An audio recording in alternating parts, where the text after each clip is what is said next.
It is time for Echo versus Fireflux Impunity in this best of 3. Let game 1 begin. We're going to start the drafts here where, again, the bans, I kind of feel like will impact quite hugely because, again, we got to see Fireflux Impunity, what do they don't want to see going to Echo. Echo betting out the S's. Pure respect. Leo, you called it. They know. The glue as well, the Novara and the 1-1 ban, I kind of feel like it is one of those staples. You just don't want to give it over to Echo or anyone in particular. They know. They know. They're throwing back to Jakarta just 6 months earlier, right? They know that Apex 47 is back in an Estes, he's back in an Atlas, but I think they're willing to deal with that since Diggy is available. We're seeing here the Eve taken away from the already shaky mid lane of Fireflux Impunity. I mean, if we're talking about shaky mid lane, I'm not seeing a Valentina ban. I haven't seen a Joy ban either. None of the suppressions have been taken out at the same time. I think the draft is rather open right now, and not a lot of information is being given. Like, from Echo's side, it's clear that they're targeting key heroes that Fimp has shown before in their previous bouts. But Fimp, on the other hand, right, we're seeing the Nuvaria, we're seeing the Wama. They're just standard bans. This third one, Arlet as well, at least this gives us a little bit of info. Actually, looking at Echo's ban, it does seem like they want to be able to win the box fights. Because again, I kind of feel like, Leo, you can touch on it a little bit more in terms of the box fights. Because again, it's a lot going on. The Philippines first picking the Lancelot is going on, Carl Teasy. And we can see the reactions, man. This is crazy. What allows for the box strategy in the Lancelot is it's not necessarily a box the way that a King's Calling is or a real world manipulation. It's more the thread, it's more the duct tape that keeps said box together, right? You're able to cordon down, finish off stragglers out of the box, or even just, again, take objectives. So it is what's stapling the box together. I see. So it's putting it all together, whether it's inside or outside the box. But it's clear that even for Fireflux Impunity, they know what they want. Yuzong as well as the Valentina. The Valentina very flexible, I agree, but the Yuzong being a very hard and direct target, specifically on the Sanford. The quick response coming in from Echo. The Kajan as well as the Kadita, they're expecting something. They're trying to deny ults. What I like here, you know what? It feels like it's fire versus fire because Echo, having the Lancelot, kind of flexible. You can play aggressive, you can be a little bit more passive, but here, Fireflux Impunity having the Yuzong, having the Valentina, kind of shows in terms of range, we're going to play between mid and close range. We want to get into your face.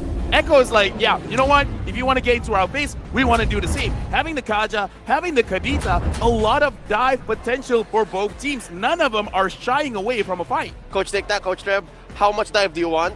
Yes. Yes. No, it's beautiful because I think at the end of the day, right, it's also the amount of iframes they actually have to work around with, especially with the rough waves, not to mention the Lancelot naturally having inbuilt iframes in his ultimate as well as the Thorn Rose. We do see the counter picks getting banned away. Coach Tic Tac really on the ball with this one. Getting rid of the Mincetar is a good option. Right now, looking at the ban so far, it looks like Echo again. When I was talking about the box, they're trying to make sure that there is no box. They want to roam around because the Eve, the Mincetar, even in a way, the S's kind of force you to get into a very tight spot. And it looks like Echo, they want to move around the map quite a bit. So for Fireflux Impunity, I kind of feel like if they can't control the map well, I kind of feel like Echo, they'll be a little bit too fast for Fireflux Impunity to kind of like react with. So I kind of like this Joy ban because letting the Joy over is going to be more difficult. There's too many people that it's very hard to catch. I totally agree here. You know, ban out the Joy. The fact that they already have the Kaja means you don't want to pick it for yourself. And they also decided to get rid of the farmers from the side of Echo, knowing that if they decide to team fight harder, our pick-off composition isn't going to get that much value, which comes down to two things. Either A, we are going to see the style that's very reminiscent of Blacklist getting the floor and rather early for the side of Fimp, or we might even see an opportunity for Diggy once again. What I'm worried about is what Sanford is going to play. Coach Bad Gal Seth, Osprey, they've really just locked it down for this young XP laner, the Apex Predator himself. Because look, no Lapu, no Joy, stole away the YZ, no Fredrin even, you can flex that. What's 40 gonna play? I mean, there's a possibility. We've seen a lot of popular picks being Uranus. The Tersla. Oh, there it is! I actually wanted to say the Tersla, by the way. The Riz! The Riz! It's the Riz! The Rizla! But now having the Claude here, here's the thing, man. the Claude is a very elusive hero. For now, looking at Fireflux Impunity, there's not a lot of catch. Whatever the roamer is going to be, it has to be someone that has the potential to stop the Claude. A Kufra, maybe? Kufra, possibly. Franco is still technically on the table as well. It really depends on what the flavor of the month is for Fimp and how they want to kind of manage. Because let's keep in mind, even if the roamer is just focusing on the marksman, there's other lanes that they can actually affect, right? The mid lane in particular, where they have the Valentina. Yes, she can push out these waves, but when you have both Kadita as well as Kaja together, you're going to have to 2v2 this. Looks like the timer has gone down. They have no more time left, and they're going to pick up the Franco, making sure that they're going to be able to lock down the Claude. But because this is the Franco, you could potentially lock down Carl TZ with the Lancelot. But again, looking at how this man moves, it's going to be very, very difficult. But overall, what do we feel about the drafts? I'm liking how Echo answered the whole situation because Teresa has a lot of damage for an XP laner. I was thinking prior to the pick showing, maybe Uranus. You want one dead lane and then go for the attacks elsewhere. But no, Echo just said, yeah, all the dive, yes, all the damage as well. Like, there's very little peel. Yeah, very, very little peel. Oh my goodness. Even the audience predictions, we're seeing that 54% of the Turkish people are going to be leaning for Fimp, but the other 44% leaning towards Echo's side. They're realists. They are They realists understand. as well. So to answer your question, LaFell, I think on paper, Fimp has the fundamentals, but Echo just has the grit and of course the experience and the skills to execute. Now we're going into the game, the first match and final series of the day. Echo going up against Fireflux Impunity. All right, let's run it back one more time here. Because when I was looking for Sanford in the draft, he's very true to himself. He wants to fight, he wants to get those kills. I was thinking maybe even a Benedetta might have been a better option for him instead of the Terizla, because at the end of the day, Melissa is going to be able to kind of keep that Terizla back, keep him at a safe distance. Oh. Very interesting here because I'm looking at the minimap and it looks like Yaoi is starting the orange buff early, so they really want to make sure that Carl TZ gets through his farming phase very, very fast because right now he's already level 3. That's right, and they're going fast enough away. Yaoi, the playmaker, barely gets away, and they also secure the Little Wonder. Now Apex is in trouble. They're going to pop the roamer from Turkey. One more hit. Oh, he forces the flicker, but Carl TZ still gets it, drawing first blood. Man, those plays, that's just world championship level, man. Like every angle, there's just no way you can get out of that if you're in FIMP's position, right? Like what can Fireflux realistically do? Even if you flicker in the opposite direction, you're still going to die at the end of the day. But it's great to see that Carl TZ, he's not hungry for those kills. It's either they will come to him or somebody else will carry the game. It's just been 1 minute and 30 seconds, but a lot has happened, and one of it is the fact that Carl TZ is on this landslide. It's actually starting with a Steel Lake place, which usually we see Molten Essence or maybe even like a little bit of damage. But here, Echo, they're actually trying something very, very different going up against Fireflux Impunity, which is very interesting. My theory is Carl TZ understands that he is the thread. He is what keeps this all together. So if he's able to survive a little longer, then yes, maybe, because Molten Essence does give you HP, but Steel Light Plates, that's an ungodly amount of armor for such little gold. Yep, they're going to get on top of the turtle right now, and I think this is where it gets a little interesting, because at the end of the day, Carl TZ isn't the one who's going to initiate. The rest of his team want to get aggressive. Oh, Alien starting off with a Black Dragon form, and a penalty zone by Sanford. Turtle goes over to Echo, and they get the shield, they get the damage. Kazuya already down, Alien very low, just a fourth of his health, and they disengage. Right now, starting the game, Echo already with a 1,000 goal lead. Might I remind you, it's only the phase of the game where everyone is getting their level 4 already with a 1,000 goal lead. That's actually quite a lot, and we can have to see the way that they're rotating. Medicuting is gone. There's a hook by Apex, not much of a follow-up. Can't capitalize. Yep. I love the fact that Yaoi is mirroring Apex here, but he's not directly, he's not man-to-man body defense. He's lingering behind him, and he's making sure that even if he does get the catch, there's an instant counter reaction if we do see Fireflux wanting to capitalize on these picks. And even so, at the end of the day, it's going to be about the neutral objectives. That's why we're seeing Carl TZ wanting to maintain his level lead against Kizue. Right now, I want to open a conversation. The changes in the jungle, extra 5% gold in the jungle creeps right now, Gideon, you're looking at Carl TZ's rotation, even invading Firefox Infinity. What do you think about this? So far, I think it's a great idea, right? Maintain this level lead. Give yourself the biggest amount of advantages, because fighting around these neutral objectives might not necessarily be the greatest thing in the world for Echo as soon as this game starts dragging out to the 8-minute mark, arguably even 12-minute mark. And that's going to allow for him to make the most of that early pair of pants, right? Yes, you do pants now, but you can eventually still catch up. You can go farm so fast and push away Kazue and make it not matter at all.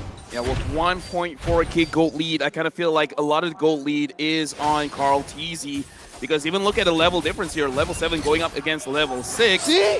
Right now, again, I kind of feel like this is the snowball happening where you're taking away, Whoa! but Yaoi pulls in. Put the DJ down on Akura, and he could not respond. Quick pick off in mid. Disgustingly good coming in from both Sanji and as well as Yaoi, giving no opportunity to fight back here. Now, as much as we say that Carl TZ has that gold lead, right, let's keep in mind that Sanji almost very recently, before that kill even happened, got his Clock of Destinies pre-4 minutes. That's an early Clock of Destinies. And then he finishes off the Magic Penetration boots as soon as he gets the kill. I feel like what's crazy here is, like, across the board, everyone from Echo, they have a level advantage. Whatever rotation they've been doing, it's really helping everyone out. And I kind of just believe it's not them getting too big of an advantage. It's all about denying advantage. Sanji goes in. Oh, and just takes out Kura like that. And now Kazue is in trouble. Apex 47, can he save his jungler? Yes, there's no. Sanford gets a kill. Ah, what an uncanny rotation coming in from Sanford, right? He decides to sacrifice at least 90% of the gold plating just to make this happen on the bottom side of the map. Now, they have a very clear lead here, unless Apex, They continue the pressure. Apex still up, not enough damage. Benny says no. Look at topside though. Yuzong, he's finally getting a little bit of gold for himself, but he's basically out of this game. Right now, looking at the situation, I think Sanji is thinking about it. They just want to pull everyone away. Sanji gets pulled. Apex with a hook and a bite down gives the kill over to Sunshine. Benny does get a push in exchange. Alien up top, forced to use a Black Dragon form. I believe he's losing that 1v1. Sanford's still here, and they're just going to try to clear these waves. Yep, Sanford, he's just abusing his level lead. He's rotating faster, clearing faster in a matter of fact, and unfortunately, Alien is just one step behind. Looking at the situation, it does feel like Echo, they're taking the calculated risk, because they're like, okay, right now, Sanji, just show your face. What we really want is the bottom turret. There's always a chance that Sanji will get pulled, but trading a life for an objective, a structure, I think it's always worth it. So I kind of feel like it is more of a calculated risk, where it's like, there is a risk one of us is going to die. That's right. Heroes respawn. It's always good. Stars don't. Exactly. And now Sanford.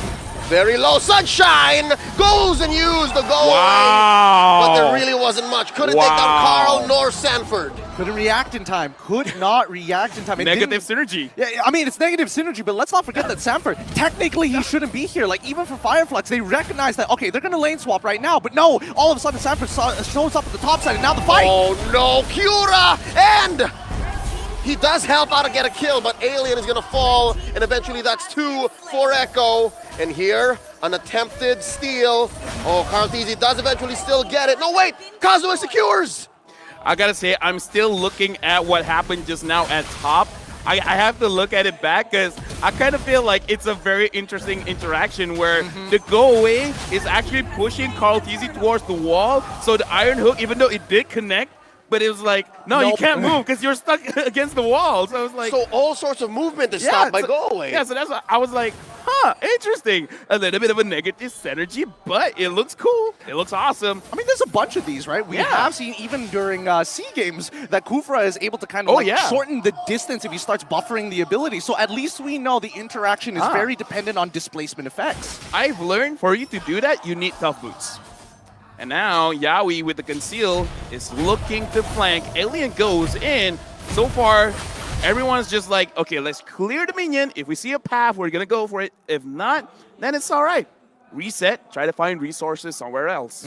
Right now, Fireflux, they're going to have to take a back foot on a lot of these objectives here. Echo is really far ahead. It's 7 minutes, about to turn 8, with a 4.5k lead. And especially at this level of competition, at an international tournament, that is a gigantic lead, especially for their laners, right? Out-leveled, out-gold. Even if you want to go for these one individual plays, it might not necessarily fall in your favor. Look at this, Turkish Delight getting set up. All 5 members here hiding in that bush near the purple buff.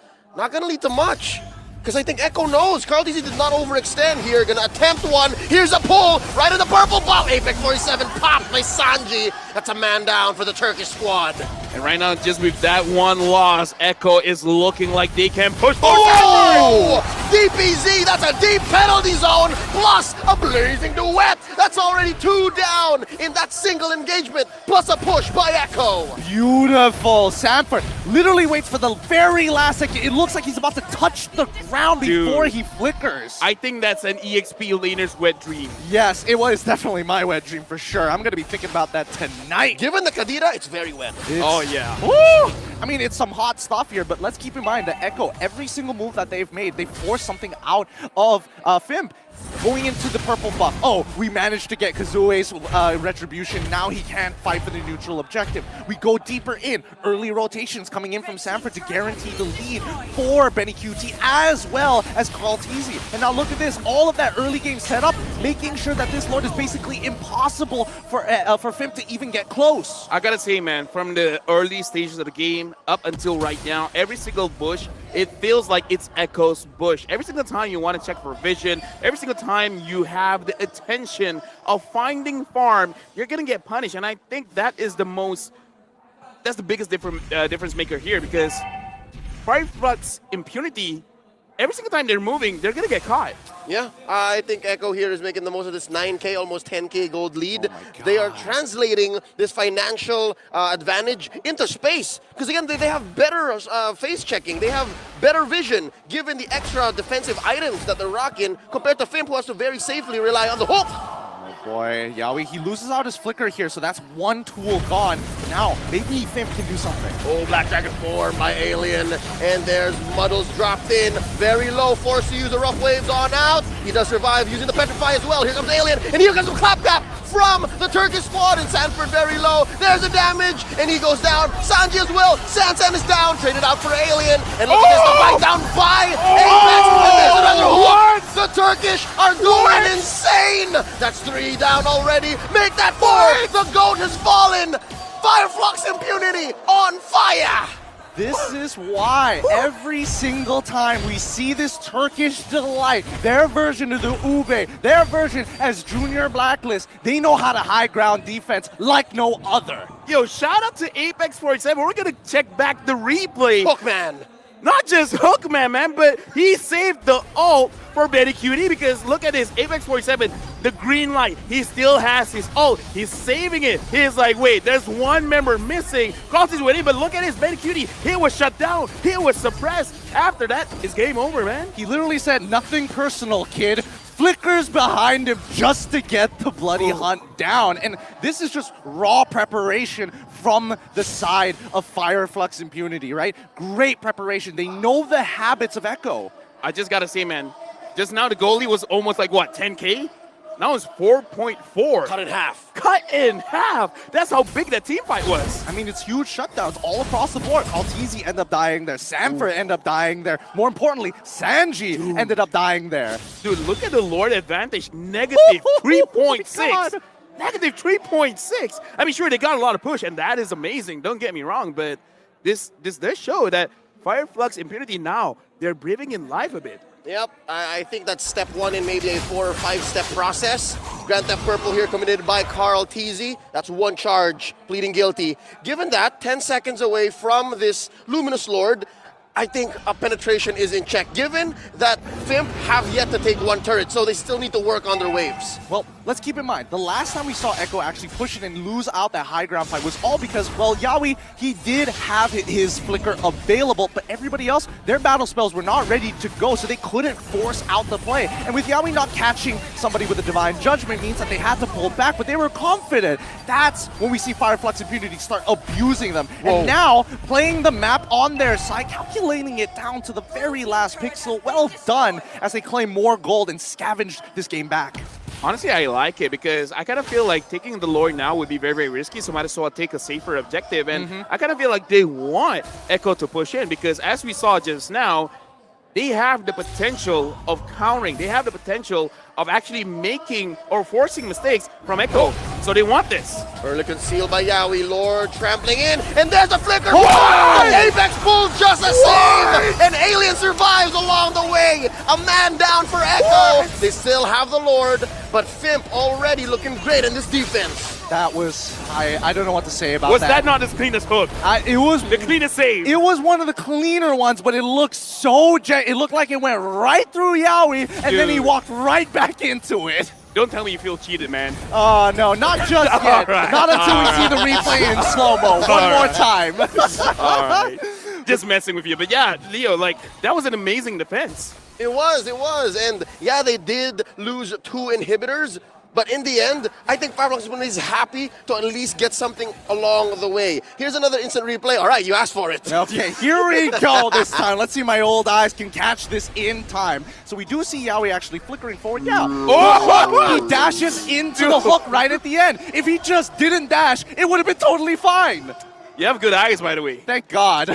Very, very good eyes. This just speaks of how well Apex understands the physics of the Iron Hawk, but now Yawi looking for revenge. Oh, Black Dragon formed by Alien. Not gonna lead to much here. This is not a good engage. Yeah, I mean, nothing to worry about. Still 70 more seconds until the next Lord comes back up. So I think even for Fimp this time, they can just wait it out, get their cooldowns back online, and then look to fight. Because again, no inhibitors, so you can just wait for the waves to push into them. Right now, we're living in the moment, but let's look into the future, right? Like, what are both teams looking for right now? Because it is very clear here that Yawi has been, I would say, the linchpin of getting any of those engages, except for that one moment when Sanford, with the flicker, crazy engage.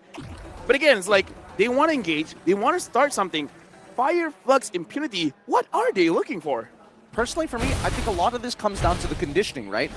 Fireflux Impunity, they understand how Echo has been moving, how their general play styles are going to look like. And considering that it is that step-by-step process, all you got to do is figure out what step is Echo on right now. Yawi has tried multiple times, so keep your eyes specifically on Sanji or Sanford. They might look to make one of the bigger plays here for this next fight. And that just translates into the ecosystem, right? You have to understand where you are on the food chain. Yup. And right now, Echo is still on top of the food chain, but slowly but surely, Fireflux Impunity are crawling back up. And here they understand the dynamics. We still have to stick to the Turkish delight altogether now. And I think the way that Kazuo is positioning himself, he might actually want to contest. You wouldn't do this. You wouldn't hide yourselves here if you weren't going to contest. Fimp is walking up here. They know that maybe if somebody overextends, they could get a pick, but they know that they can't take a full 5v5 so deep outside of their base. You might as well just go back, wait until it starts pushing into them. Remember, they still have the Melissa on their side. Their high ground defense, honestly, is not that bad. Yeah, right now, actually looking at the situation, 3 straight Lords in a row. Fireflux Impunity, they let Echo to, oh, I love this. I wanted to talk about this, but freezing the lane in your own base. I love this because you're forcing Echo to come in and you're actually stacking your own minions, but now that the minion is coming in, Echo, how will they start this fight? Oh, that's the minion. Big Lord coming in.